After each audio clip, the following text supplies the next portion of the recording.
La elección presidencial de Estados Unidos fue hace ya más de 100 días. Joe Biden tomó posesión de su cargo como presidente desde el 20 de enero. Sin embargo, parece que hay quienes viven en un mundo alternativo, negando la derrota de Donald Trump, insistiendo que nunca incitó a la violencia, llamándolo además un aliado de la protesta pacífica. Fue parte de los argumentos que presentó este viernes la defensa de Trump en el juicio político en su contra en el Senado de Estados Unidos. Por ejemplo, el abogado Bruce Castor dijo que los agitadores que formaron el Capitolio, o que tomaron, debo decir, el Capitolio por asalto, ni siquiera fueron al evento político que organizó Trump antes del evento, cuando hay copiosa evidencia, especialmente imágenes, hay fotografías, hay videos, de que muchos de ellos siguieron las palabras de Trump al pie de la letra al marchar hacia el Capitolio y pelear.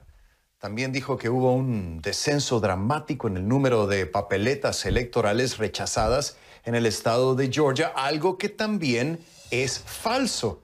El resultado es prácticamente un hecho. Trump quedará absuelto este sábado. Al parecer, más allá de la verdad, en este juicio político pesaba más el poder político de quien ha sido quizá el presidente más controversial en la historia de Estados Unidos. ¿Qué tal? ¿Cómo están? Bienvenidos a una nueva edición de Conclusiones. Soy Rafael Romo. En esta ocasión, en ausencia de Fernando del Rincón, comenzamos con las 5 del día. En el número 5, Guatemala, más mano dura. El presidente Alejandro Yamatei pidió al Congreso reevaluar la aplicación de la pena de muerte para que se dicte en delitos contra mujeres y niños. El mandatario se pronunció sobre el tema tras la muerte de una niña de 8 años por estrangulación y asfixia, según el Instituto Nacional de Ciencias Forenses, en un caso que generó mucha indignación en el país. Guatemala aplicó por última vez la pena de muerte en el año 2000, pero el castigo sigue vigente. En el número 4, Bolivia, razones humanitarias o políticas. La mayoría del movimiento al socialismo en la Asamblea Legislativa aprobó un decreto supremo de amnistía e indulto para los procesados durante el gobierno interino de Jeanine Áñez. La medida salió adelante entre gritos y protestas de los diputados de oposición. El decreto, firmado por el presidente Luis Arce, argumenta que el gobierno considera necesario adoptar medidas de prevención en los centros penitenciarios para evitar el hacinamiento de cara a una segunda ola de contagios por coronavirus. En el número 3, Ecuador, primero la democracia. Este viernes los candidatos Guillermo Lasso de la Alianza Creo y Yacu Pérez del movimiento Pachacutic se reunieron con el Pleno del Consejo Nacional Electoral y observadores de la Organización de los Estados Americanos, la OEA, en Quito. Lasso y Pérez se disputan el paso a la segunda vuelta de la elección presidencial por un margen muy pequeño de votos. Ambos estuvieron de acuerdo con el recuento de votos que el CNE realizará de forma total en una provincia del país y parcial en otras 16 para garantizar la transparencia en el proceso y para que prime la democracia sobre los intereses partidistas. En el número 2, Estados Unidos, esperar y ver. Las farmacias tendrán capacidad para administrar hasta 100 millones de vacunas contra el coronavirus al mes, como parte de una iniciativa federal en la que participan más de 40,000 establecimientos. El primer cargamento, parte de este esfuerzo, se envió a 6,500 farmacias, incluidas las de Walgreens, CVS, Walmart y Publix. Al mismo tiempo, un reciente estudio de la Fundación Kaiser Family reveló que casi un tercio de los estadounidenses planea esperar y ver cómo funciona la vacuna en otros antes de decidir si ponérsela o no. Y en el número 1, Donald Trump. ¿Y ahora qué? En el cuarto día del segundo juicio político contra Donald Trump le tocó a la defensa del expresidente exponer sus argumentos. Los abogados del exmandatario optaron por una estrategia incisiva con múltiples afirmaciones falsas y engañosas y trataron de equiparar la retórica de Trump a la de los demócratas. Aún así, lo más probable es que el Senado absuelva a Trump este fin de semana mientras los demócratas sopesan sacar adelante una resolución de censura. Este es el primer tema de la noche. Profundizamos en los hechos.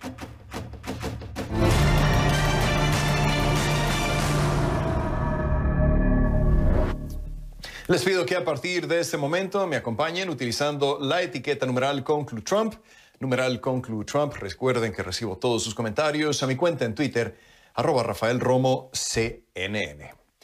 No hubo insurrección, fueron las palabras de Bruce Castor, uno de los abogados defensores del expresidente de Estados Unidos, Donald Trump, en el juicio político en su contra en el Senado Federal bajo acusaciones de incitación a la insurrección. La defensa presentó sus argumentos finales este viernes durante poco más de 3 horas. Entre sus argumentos principales, los abogados de Trump insistieron en que el expresidente, cuando usó la palabra pelear, no era para incitar literalmente a sus seguidores a la violencia, sino para defender sus intereses políticos. Recordemos que una turba de seguidores de Trump, enardecidos, tomó por asalto el Capitolio de Estados Unidos, un hecho que cobró la vida de por lo menos 5 personas, incluyendo un policía adscrito al recinto legislativo. La posición de la defensa fue que cuando Trump dijo "luchen con todo", era una expresión retórica que se usa en la política y no una orden de atacar a los legisladores. Además de estos argumentos, la defensa también incluyó otros que resultan falsos. Por ejemplo, los abogados de Trump alegaron que Antifa, grupos de extrema izquierda que participaron en las protestas del verano pasado, en ocasiones con violencia, hay que decirlo, estuvieron involucrados en el Capitolio, algo que ha negado el mismo FBI. También repitieron uno de los puntos favoritos de Trump, que el expresidente ganó la elección en Georgia, una afirmación rechazada hasta por el mismo secretario de Estado de la entidad, un republicano y otras autoridades. Y este viernes también surgieron nuevos detalles sobre una reveladora llamada que sostuvo Trump con el líder de la minoría de la Cámara Baja, el representante republicano de California, Kevin McCarthy. Según legisladores republicanos consultados por CNN, en la conversación cargada de improperios, Trump le reclamó a McCarthy que no tomara un papel más decisivo en revertir los resultados de la elección. El tono de Trump parece revelar que en esa tarde del 6 de enero pasado estaba más preocupado por su futuro político que por la seguridad de su vicepresidente, Mike Pence, entonces vicepresidente, debo decir, y los legisladores que estaban en peligro durante el ataque al Capitolio. Yonemon Linares estuvo siguiendo paso a paso el cierre de los argumentos de la defensa de Trump la tarde de este viernes y nos presenta más detalles en el siguiente informe. Adelante.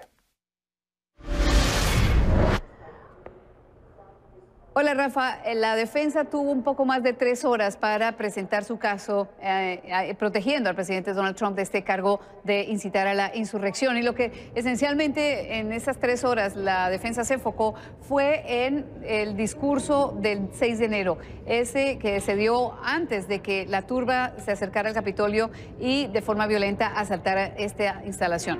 Pues lo que dice esencialmente la defensa es que el presidente estaba protegido por la primera enmienda de la Constitución, que además la que protege la libertad de expresión, y decían que además ese discurso no necesariamente tenía que estar conectado a una turba que claramente había planeado esto por mucho tiempo. Pues ese es exactamente la misma versión parecida de lo que tienen lo que presentaron los fiscales en las últimas 2 días. Y es que no es solamente el discurso fue la última parte de un patrón de comportamiento que ya Trump venía manejando desde hacía semanas y meses a través de tweets, a través de intervenciones, incitando a la gente con una falsa argumento de que las elecciones habían sido fraudulentas. Así que ahora, después de esto, como fue tan corto la intervención de la defensa, entonces los senadores aprovecharon para tomar también este siguiente paso, que son las preguntas que le hacen los senadores a los fiscales y a la defensa, y con eso terminó la jornada.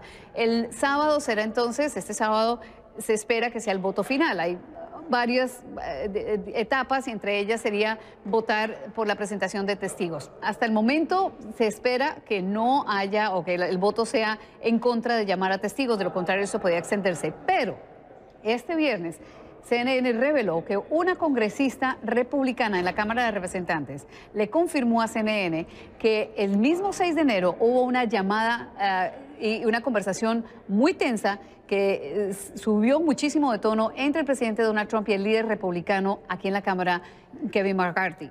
En momentos en que la turba estaba violentando el Capitolio, McCarthy llama al presidente Trump y le pide que por favor le diga a su gente que se vaya. Trump le dice, según esta congresista, esta no es mi gente, esta gente es Antifa, refiriéndose a los de ultraizquierda.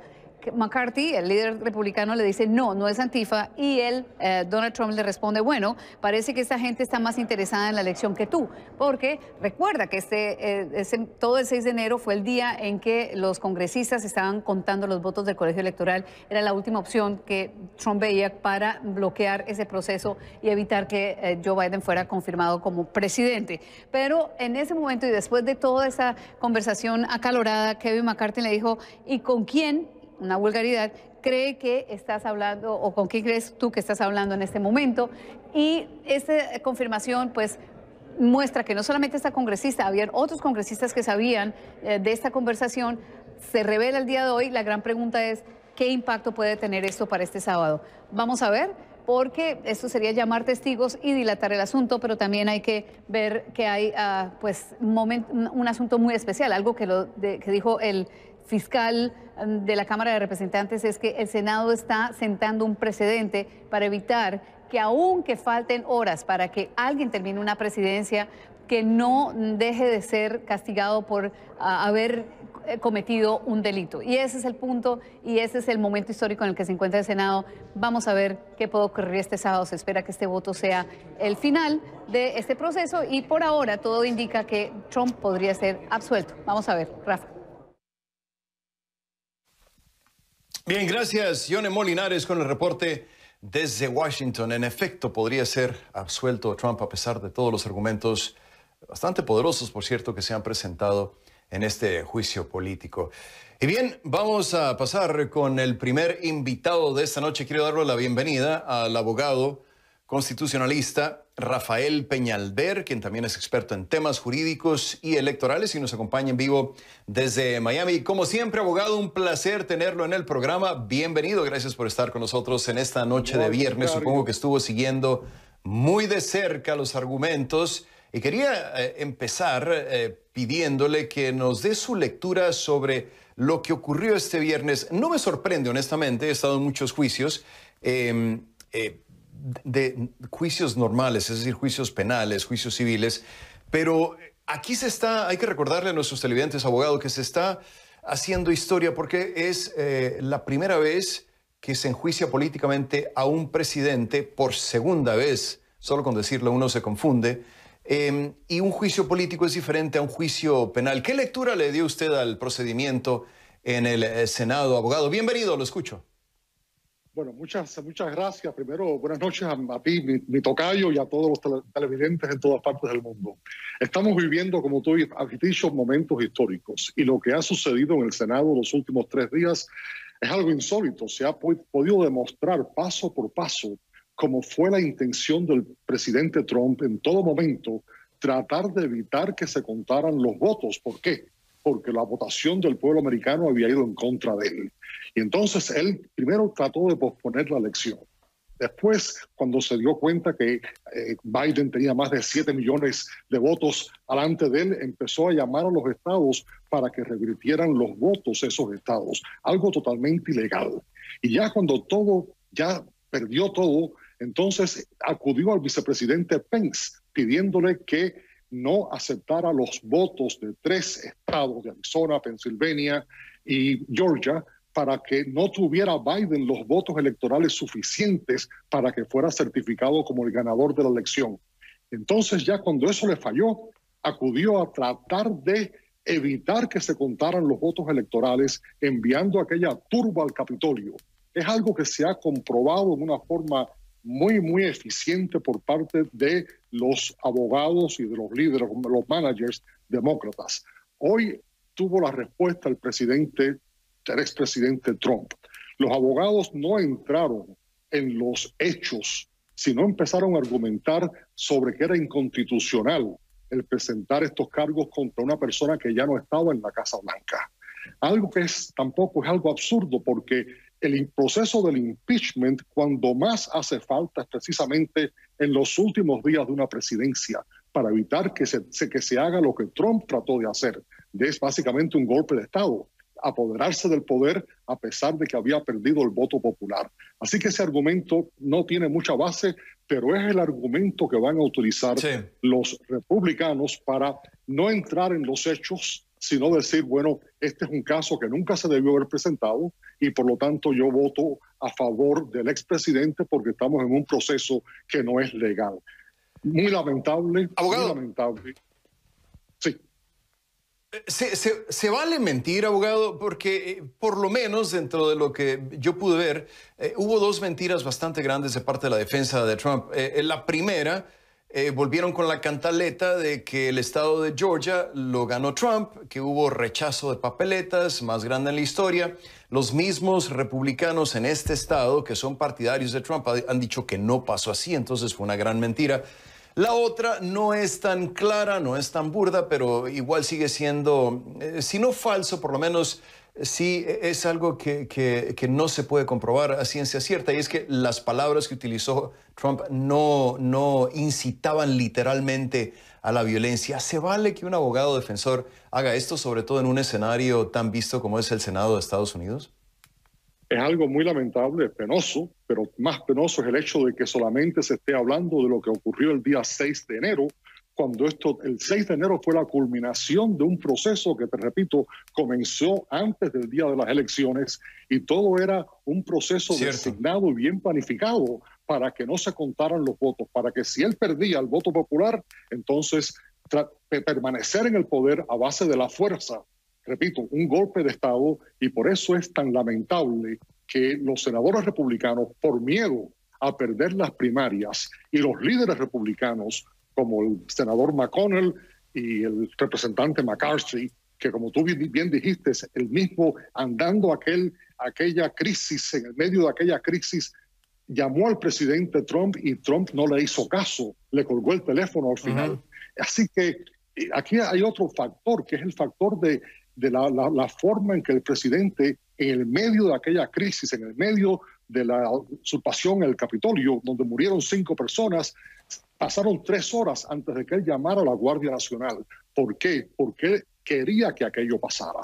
Él fue, en mi opinión, el autor intelectual de todo aquello. Y en una forma muy tibia, ¿no, abogado?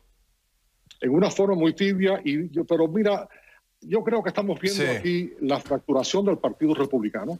Ya hoy empezó la ex gobernadora Haley alejándose rápidamente de todo lo que estaba pasando y separando a aquellos miembros del Congreso y del Senado que mañana, cuando voten, y van a votar, la gran mayoría van a absolver a Trump, pero al hacer eso están perdiendo la autoridad moral para jamás aspirar a la presidencia o a un cargo nacional. Es una miopía, en mi opinión, una miopía política por aquellas personas que vayan a apoyar a Trump después del juicio que hemos visto esta semana. Rafael Peñalver, abogado experto en temas jurídicos y electorales de Estados Unidos y expresidente de la Comisión Hispana de la Florida, en vivo desde Miami. Gracias, abogado, y hasta la próxima. Hasta la próxima. Buenas noches a todos. Buenas noches a ustedes. Les recuerdo que los fines de semana también hay noticias y estaremos cubriendo el final de este juicio político al presidente número 45 de Estados Unidos durante todas las ediciones de Mirador Mundial y además con cobertura especial de esta cadena CNN desde las 12 del mediodía, así que muy pendientes. Marcamos la primera pausa del programa y al regresar a conclusiones, la campaña de vacunación toma velocidad en Estados Unidos, aunque 1/3 de la población prefiere esperar y ver.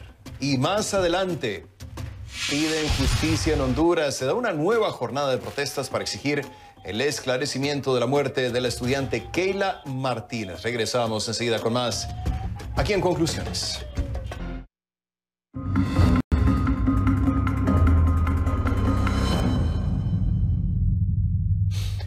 Les pido que a partir de este momento me acompañen utilizando la etiqueta numeral con Club Vacuna. Recuerden que recibo todos sus comentarios en mi cuenta en Twitter, @RafaelRomoCNN.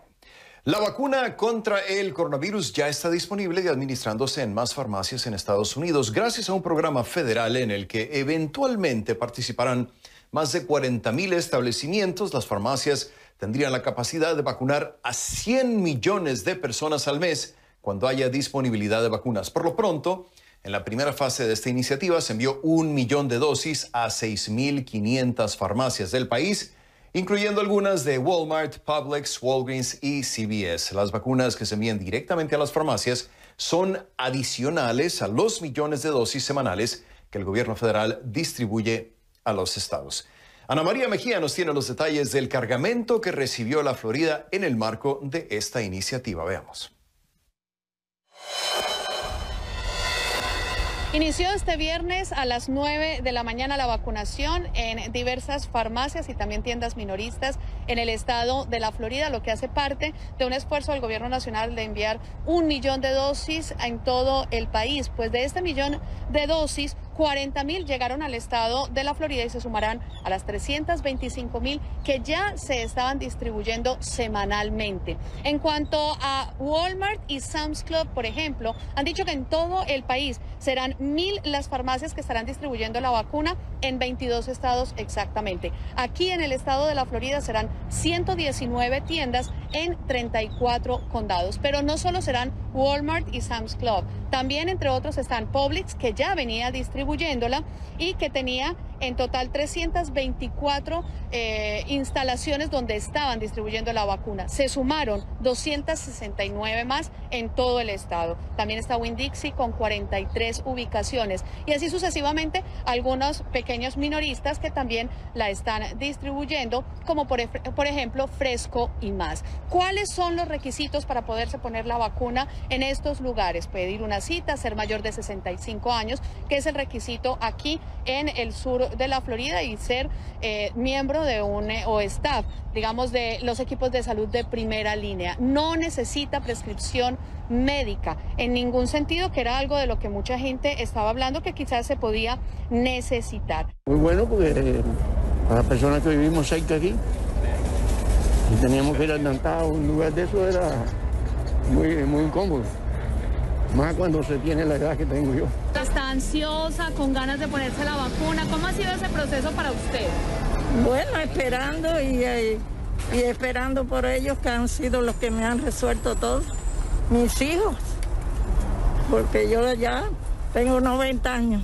Previo a poderse poner la vacuna, ¿estaba ansiosa y con ganas? Ajá, sí, cómo no.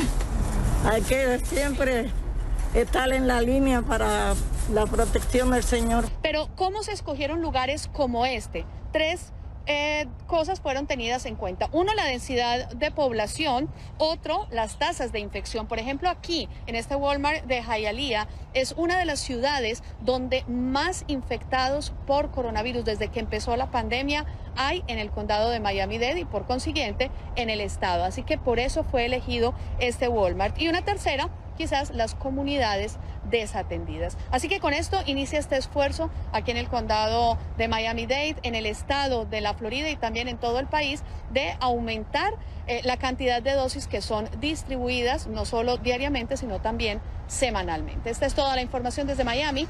Ana María Mejía, CNN.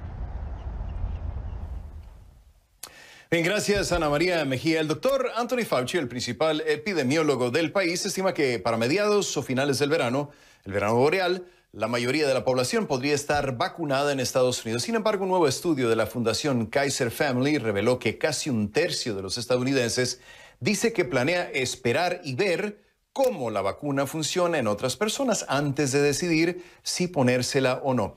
Alrededor de la mitad de los encuestados que dieron esa respuesta eran blancos, el 19% latino y el 16% de raza negra. Por otro lado, la reapertura de las escuelas sigue siendo una de las prioridades de la administración de Joe Biden en medio del debate nacional sobre cómo y cuándo deben reabrir y el impulso para priorizar la vacunación de los maestros.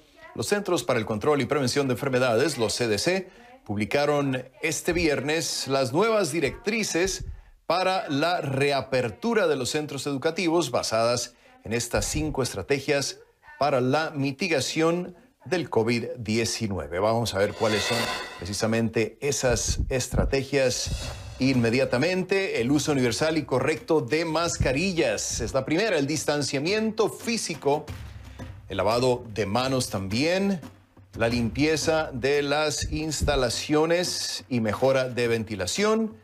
Y la última, el rastreo, aislamiento y cuarentena de los contactos en caso de contagio. Las vacunas y las pruebas son consideradas como medidas de prevención adicionales dentro de esa nueva hoja de ruta que dan los CDC y que, según el presidente Biden, brinda la mejor evidencia científica disponible hasta ahora. Aún así, alrededor del 99% de los niños de Estados Unidos viven lo que se considera zonas rojas debido a los altos niveles de transmisión en esas áreas. La directriz de los CDC recomienda la enseñanza en línea para los alumnos de secundaria y una opción híbrida para los de primaria.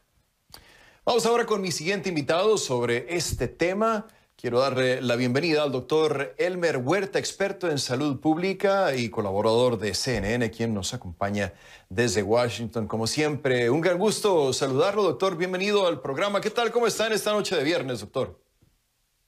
Buenas noches, Rafael. Gusto de saludarte. Buenas noches con todos. Pues bien, tranquilo. Ha sido una semana bastante movida, me parece, en todos lados, mi querido Rafael. Buenas noticias por una parte, ¿no, doctor? Estaba viendo algunas de las cifras que se publican sobre hospitalizaciones y empiezan a reducirse. Y lo que le quiero preguntar es si estos indicadores son muestra de una tendencia generalizada o solamente son movimientos en cuestión de los números que no necesariamente indican que podríamos empezar ya el largo retorno a la normalidad. Yo creo que son números que nos indican que la enfermedad lo que hace es responder a los eventos sociales. Y una vez que esos eventos sociales, que se llaman eventos propagantes de la infección, Rafael, producen la enfermedad que producen, luego baja hasta buscar otro evento propagador. ¿A qué me refiero? Estados Unidos empezó la tercera semana de noviembre, como sabemos, con el Día de Acción de Gracias.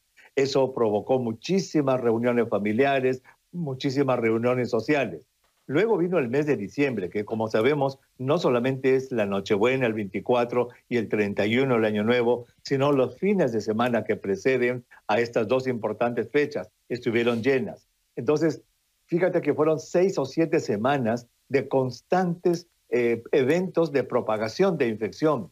Lo que hemos visto en enero y en febrero ha sido consecuencia de eso, Rafael. Entonces, ahora que ya no tenemos ese tipo de eventos, el virus lo que está esperando es otro tipo de eventos para resurgir. No emocionarse entonces, doctor.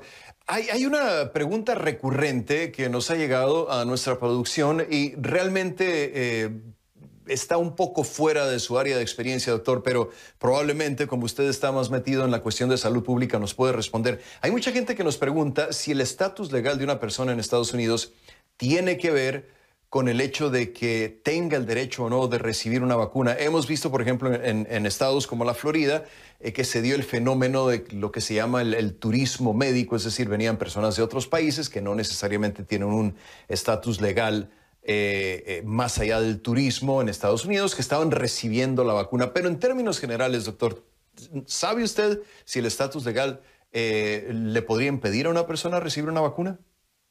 Pues mira, no hay ningún tipo de disposición federal para que se cumpla en los 50 estados. Cada estado está legislando y está tomando las cosas como le conviene o como quiere hacerlo. Hasta el momento, en realidad, solamente la Florida y creo que el condado de Los Ángeles se ha manifestado al respecto. Los demás no se han manifestado. Aquí en esta área metropolitana en donde yo vivo, que es el área de Maryland, de Virginia y la capital Washington, D.C., no se ha dicho nada y muchísimas personas que no tienen un estatus legal están vacunándose porque no se le pregunta. Doctor, tengo que marcar una pausa. Quiero pedirle que se quede con nosotros porque al volver quiero preguntarle si esta estrategia de distribuir vacunas en farmacias y de cierta manera permitir que se apliquen las vacunas en este tipo de farmacias que son muy comunes en Estados Unidos, es, digamos, uno de los remedios que eran necesarios para finalmente ponerle un freno a esta pandemia. Estábamos platicando con el doctor Elmer Huerta, experto en salud pública, quien nos va a acompañar al regresar desde Washington. Una pausa aquí en Conclusiones. Regresamos con más enseguida.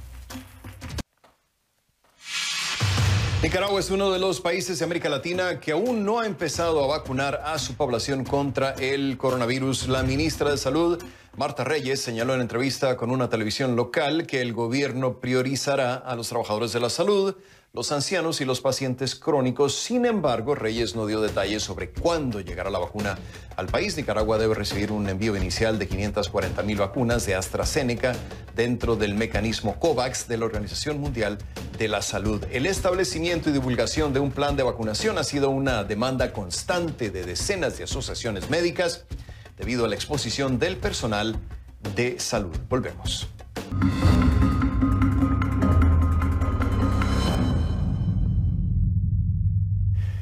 Le agradezco al doctor Elmer Huerta que tenga la gentileza de seguir con nosotros para esta edición de Conclusiones. Doctor, gracias por estar con nosotros. Le preguntaba antes de ir a la pausa sobre la estrategia de enviar vacunas a farmacias de todo el país. Estábamos viendo los números más temprano. 40,000 establecimientos, 100 millones de personas que se podrían vacunar al mes. La primera fase consta de 1 millón de dosis a 6,500 farmacias del país.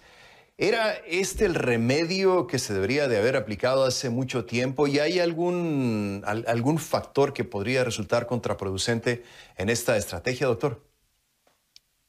Por supuesto que sí. Esto es básicamente un elemento de matemáticas, de aritmética. Si yo vendo, por ejemplo, un producto o yo vendo flores, entonces las flores que me exigen, si yo vendo flores, que tenga tiendas que vendan flores en todo lado y que tengan los vendedores que van a vender las flores. Pero para tener las tiendas en todo lado y los vendedores, yo he debido planificar cuántas tiendas necesito, cuántos vendedores de flores necesito, y eso es lo que no hizo la administración anterior, Sí. Rafael, no planificó. Entonces ahora, como tú me dices, si vamos a multiplicar los lugares de vacunación, vamos a tener vacunas en esos lugares y vamos a tener vacunadores, me parece que esa es parte de la estrategia que es muy importante. La otra es la educación, porque todavía 30-40% de los norteamericanos no quieren vacunarse. Entonces, ¿de qué vale tener vacunas, vacunadores, lugares, si la gente no se quiere vacunar?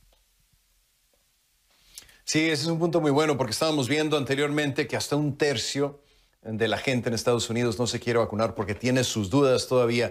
Hay otra pregunta, doctor, que nos ha llegado en estos últimos días y tiene que ver, sobre todo en el cono sur, en el verano austral. Es tiempo de calor en esa parte del mundo, hay muchos mosquitos en ciudades como Buenos Aires y la gente pregunta si el COVID-19 se puede transmitir a través de un mosquito de la misma forma como se transmite en otras enfermedades. ¿Es posible eso, doctor?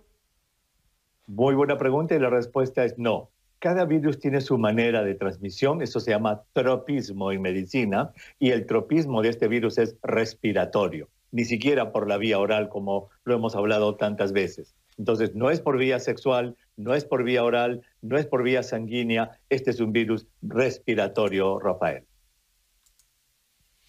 Doctor, quiero hablar con usted sobre el caso de Chile, que logró sobrepasar el 1 millón de personas vacunadas en una semana. Y son números muy alentadores, pero ¿por qué Chile sí y por qué el resto de los países de América Latina no? ¿Qué está haciendo Chile bien? ¿Qué le falta al resto de América Latina hacer para poder ponerse a ese nivel, agilizar el proceso de vacunación, doctor? Justo lo que acabamos de conversar que no sucedió en Estados Unidos, es decir, planificar, tener planificado y obviamente tener las vacunas y arriesgarse desde el punto de vista de país, desde el punto de vista de dinero, a comprar las vacunas y a tenerlas. Los demás países se han quedado en la compra de vacunas, no las tienen, encima de eso no tienen la logística necesaria y el resultado es un cuello de botella en el que obviamente no va a haber vacunación. Yo creo que Chile está haciendo precisamente lo que Estados Unidos está haciendo, abriendo lugares de vacunación, pero sobre todo tienen las vacunas y yo creo que eso es sumamente importante y todo eso, Rafael, repito, es planificación. tan importante como tener una vacuna desarrollada, Rafael, que nos digan, esta es la vacuna, tan importante o más importante es ponerla en el brazo, en el hombro de la persona.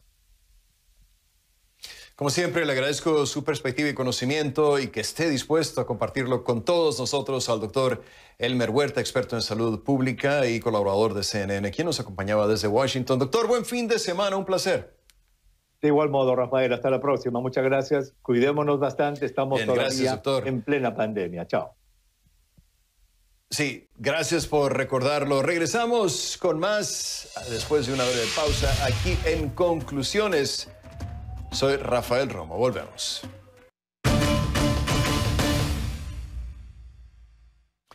Una nueva jornada de protestas para exigir el esclarecimiento de la muerte del estudiante Keila Martínez fue convocada la noche de este viernes en Honduras. En la zona donde ocurrió el hecho, con antorchas y camisas blancas, desarrollan una vigilia para exigir justicia.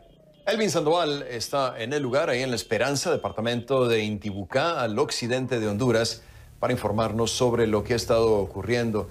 Elvin, ¿qué tal? ¿Cómo estás? ¿Qué nos puedes contar sobre la situación esta noche? Adelante. Gracias, Rafael. Buenas noches. Así es, una jornada de protesta básicamente exigiendo lo que se ha venido pidiendo en los últimos días aquí en los pobladores que acompañan a los familiares de Keila Patricia Martínez, y es que se haga justicia en este caso. Una protesta pacífica se pasó cerca del lugar de la comisaría policial donde estuvo Keila sus últimos minutos de vida, y luego pues se dio en un monumento que hay aquí en La Esperanza, Intibucá, denominado La Gruta. Ahí culminó esta manifestación pacífica y pues los familiares continúan pidiendo pues que se haga justicia y que se lleve a la cárcel a los responsables. Ellos siguen diciendo, Rafael, que no ha sido un suicidio esto, y que pues están recopilando todas las pruebas a través de sus apoderados legales para presentar los requerimientos en contra, según dicen ellos, de los agentes policiales que en ese momento estaban cuando detuvieron a Keila y pues la ingresaron a una de las celdas de la comisaría policial, y pues luego sucedió lo que pues ya el mundo conoce. Hoy nos hemos encontrado con la doctora, que es jefe de la sala de emergencia del hospital acá de la ciudad de La Esperanza, pues la doctora Patricia Zúñiga, y pues nos cuenta qué pasó en esos momentos, Rafael, con los agentes policiales que llegaron ahí y cómo recibió ella a pues Keila. Escuchemos lo que nos decía más temprano. Durante se le hizo el examen, pues lo que nos llamó la atención fue que tenía una oreja más cianótica o morada que lo demás del cuerpo. Y eso fue lo que más nos llamó la atención. ¿Ese golpe en la oreja, producto de qué pudo haber sido? Pudo haber sido una compresión. Eso es lo más probable. O un golpe.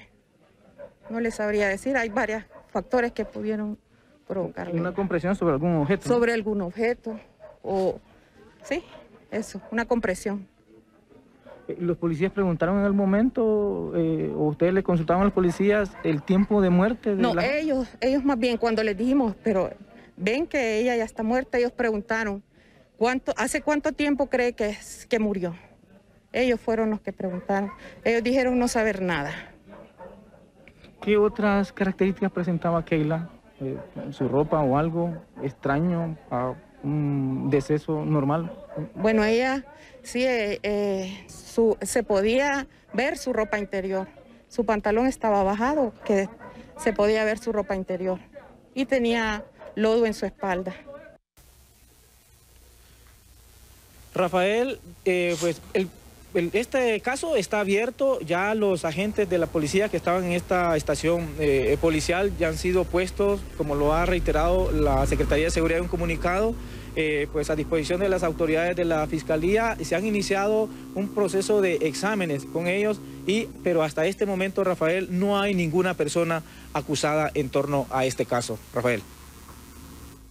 Mucha indignación en Honduras por ese caso. Gracias, Elvin Sandoval, en vivo. Hasta la próxima, Elvin. Hacemos una nueva pausa. Regresamos con más de Conclusiones enseguida. Martin Luther King III, hijo del histórico líder del movimiento por los derechos civiles en Estados Unidos, Martin Luther King Jr., llegó este viernes a México. El activista participará como orador junto al presidente Andrés Manuel López Obrador en los actos de conmemoración del 190 aniversario de la muerte de Vicente Guerrero, uno de los héroes mexicanos de la lucha por la independencia. El evento tendrá lugar este domingo en Cuilapan de Guerrero, Oaxaca. El gobierno de México aseguró que la presencia de Martin Luther King III refleja la cercanía y amistad entre los pueblos mexicano y estadounidense. Regresamos. Y así llegamos al final de esta edición de Conclusiones. Antes de despedirme, quiero recordarles que los fines de semana también hay noticias. Este sábado tendremos una cobertura especial continua del juicio político contra el presidente Donald Trump en el Senado Federal de Estados Unidos, así que no se pierda esa parte de nuestra programación. Nos vemos también este sábado y domingo en todas las ediciones de Mirador Mundial. A nombre de todo el equipo que hace posible Conclusiones, tanto en Atlanta como en Miami, incluyendo a la escritora Cintia Zamora, gracias por su atención, quiéranse mucho, cuídense mucho. Soy Rafael Romo. Hasta la próxima.